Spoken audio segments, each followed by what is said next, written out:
Hello everyone, my name is Julie Lee and I'm the author of In the Tunnel, which is a companion novel to Brother's Keeper. In the Tunnel also takes place during the Korean War and includes some of the same characters from Brother's Keeper. In fact, In the Tunnel is told from the perspective of Sora's friend named Myung-gi, who is in search of his father, who was kidnapped by the secret police. So in the scene that I'm about to read, Myung-gi and his family are in the north. His father has just been abducted, and Myung-gi witnessed the entire incident but could do nothing to stop it. Now he's feeling fear and tremendous guilt as his mother Amma and his younger sister Yumi are coming back from washing laundry in the river, unaware of everything that has just happened. June 1950, Myung-gi age 14. Myung-gi went inside the house before Amma and Yumi reached it. Books were scattered across the room and he placed them back on the shelf. Their low table was turned over and he set it right side up. One end of the long chest was dragged away from the wall as if someone had grabbed it in a desperate attempt to hold on, and he pushed that back too. When they stepped inside, they brought in their usual chatter. He took it in like a warm breeze from past picnics, past trips to the beach, and held it for a few seconds, not wanting to let it go. Appa's gone. They took him, Myung-gi said flatly. The room fell silent. No one moved. Then Yumi burst into tears. Amma let go an armful of clothespins which clattered across the earthen floor as if her skeleton had come undone.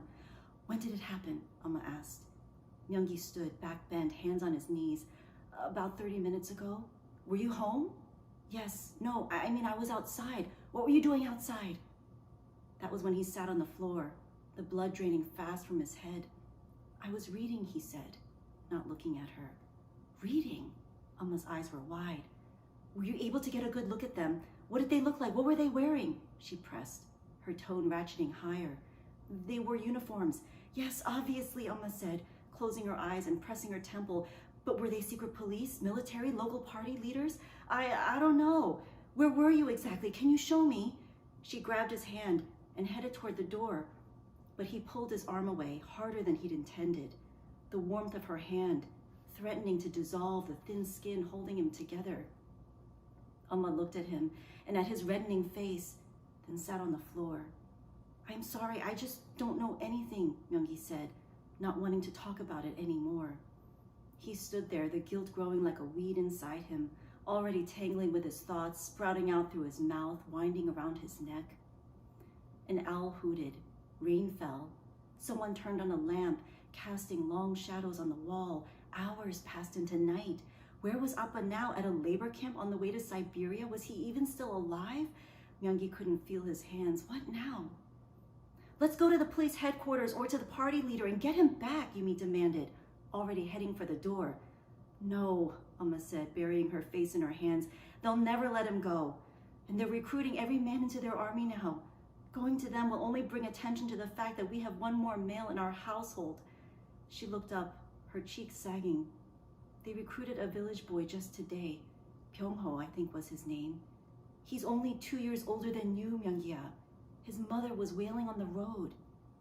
I know, Myung-gi said quietly. We can't let them recruit you, do you hear me? We need to keep you safe. Yumi's head snapped toward her brother, panicked, as if he might get recruited right in that instant. She stepped away from the door. Myung-gi couldn't look at them.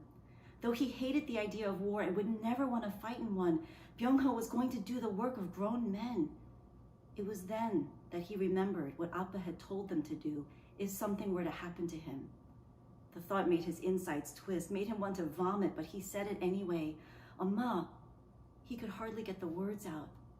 Appa said if something were to happen to him, we should go to the shore and across the Yellow Sea. He said he would meet us in Busan. He even arranged a house for us there.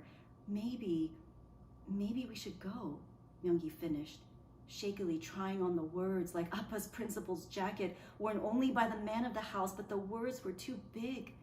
We can't leave, Yumi shouted, her face turning red. Oh God, she was right. They couldn't leave. What was he saying? He put his head in his hands. Amma's gaze flitted from her son to her daughter and back again. She opened her mouth, but nothing came out, which was when Myung-gi knew. Even his mother didn't know what to do. And I will stop right there and let you read the rest on your own. Thank you so much for listening. Bye.